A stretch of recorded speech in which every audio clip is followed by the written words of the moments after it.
So we're in downtown Paso and we're talking to the Balentines, Balentine Family Wines. Gosh, you guys are the father and son team. Tell us a little bit about how this whole thing got started. Sure, yeah, no, about 30 years ago, my wife and I started dating before we got married, obviously, and we fell in love with wine up in Monterey County, and we started And with each other? That too, yeah. The wine helped too, but we started making wine before we got married almost 30 years ago, and we got kind of carried away, and we had a piece of property that had an old cabin on it. We referred to it as the Line Shack, and it got filled with barrels, and we'd have harvest parties, bottling parties, and then our garage started getting full of barrels, and it just kind of was a hobby that got out of hand. And so finally, about 18 years ago, we decided to quit our day job and move down to Paso Robles, and decided to, go commercial and start Line Shack wineries.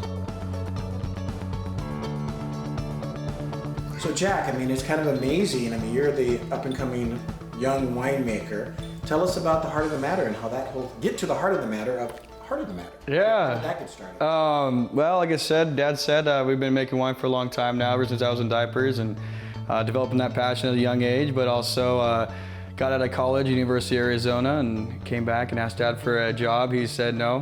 He wanted me to go out in the industry, and Wow, that's rough. it was probably the best thing that happened, though. So I was working, I guess, freelance outside the company for a couple custom crush facilities, and about 3 or 4 years before I started this venture, COVID, I got laid off, and then had the opportunity to go full-fledged on the Heart of the Matter brand. It's all original artwork for the most part, and yeah, I learned a lot, had a lot of good mentors during that time as well.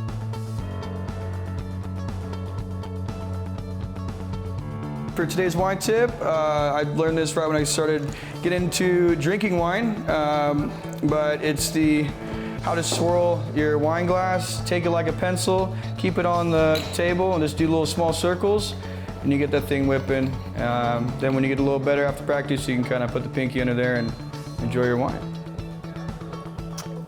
Cheers.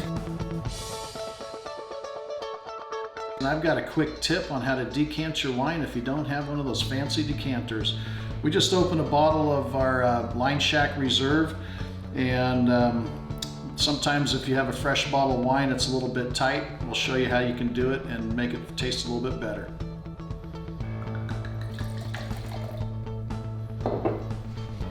Put the cork back in, and we're going to treat it like a martini. And be careful because it will start to squirt out a little bit, but once you pull that out and let that pressure out, you've got some decanted wine. Cheers. So, in your opinion, what do you think in terms of like what really makes a good winemaker and a good wine? What is the? It all basically starts in the vineyard.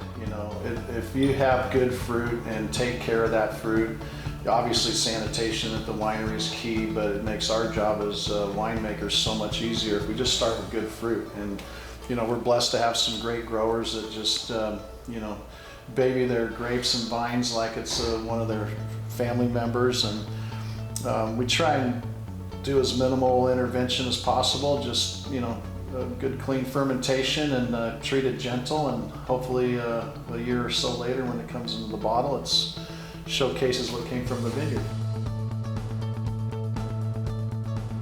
Well, tell us about this location. I mean, here you are right across from the park. I mean, you're in the middle of downtown. I mean, my goodness.